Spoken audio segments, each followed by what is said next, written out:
Sahara, what about the emotion when you saw the name? Because the announcers commented on one of the best celebrations of any team. So just take us through that when your name popped up there.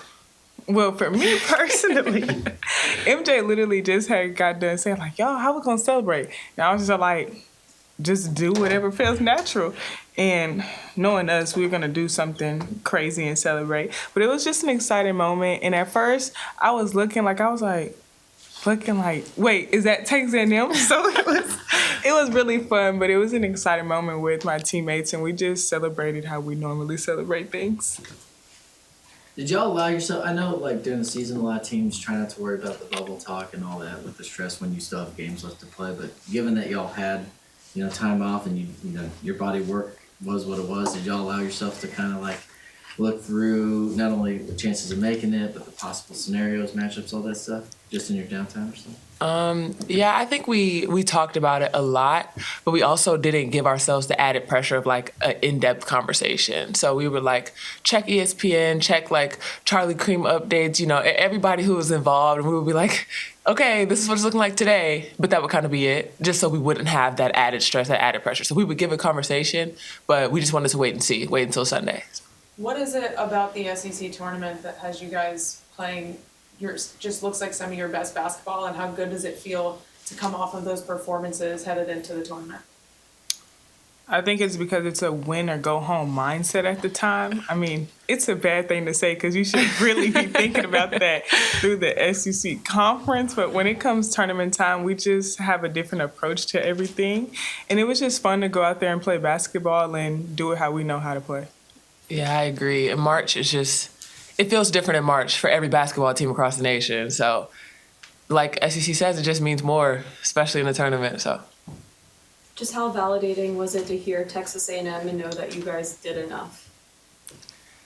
It was a surreal feeling, honestly. Like Sahara said, I had just turned around and I was like, let me put my desk up just in case, Like, it just feels like all the work is paid off. Like, every up, down, win, loss, I think, like, just for other teams to see how good we are, it's very validating and it's so surreal. Reflect back to last year, tough season. This time, I don't know what both you ladies were doing or preparing. Can you talk about the difference? Do you remember back last year at this time at all? I don't think we really thought about it last year at this time at all because we already knew the position that we were in and we knew that we didn't do enough to get to that point. But now it being a different situation with new teammates and our coaching staff, it's just like we knew that we had the capability of making it. So now just seeing it, it's like, oh my gosh, like we did what we were supposed to do. Just what does it say about Joni and the staff to be able to do this in just year two? Joni is relentless. What she wants, she gets. She will do everything she can to get to where she needs to be. She told us last year when we had 7 people, she was like, this is not the team that we will be, and next year we will be where we want us to be. So for us to have our name called and just her to speak it into existence, like she spoke that life into us last year, and then we kept harping on that this year. So it's really great. We're so grateful to be in the position that we're in. So, Har, what do you feel like this team at the SEC tournament 2 years in a row? I know just one win this time, but playing South Carolina pretty tough, and then 2 wins last year after 7 before that. What do you feel like y'all were able to do well, kind of in tournament play, with this group, and hopefully maybe some things that can translate to NCAA tournament?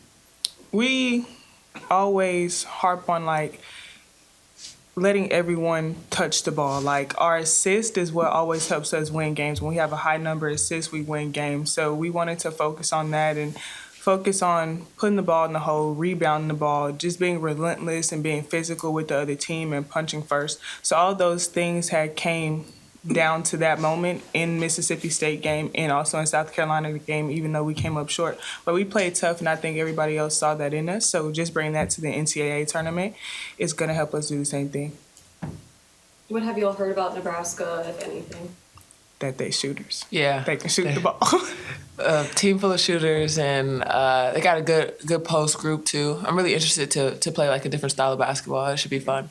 Real fundamental. Use screens a lot. I watched them play against Iowa, so yeah, that's a tough team right there, but we're going to do the best that we can do against them. What about destination Corvallis? Happy, indifferent, excited? What about going to Corvallis City? I've never been to Oregon, so I'm excited. I hear it's Yeah. pretty. We're probably just gonna ask Indy. No, she's a Yeah. came from Oregon, so we're just gonna be like, Indy, what is there to do? Good point. Just how cool is it for A&M that both teams are going dancing this year? I think it's so fun. Before I was even recruited at Texas A&M, I was like, how cool is that to have two teams in a tournament? And then for me to actually live it, and I thought about it in high school, I think like younger me is like screaming on the inside. I'm really proud of the boys, really proud of us, so I'm so excited for us. All right, thank you all. Thank you. Ladies, appreciate it.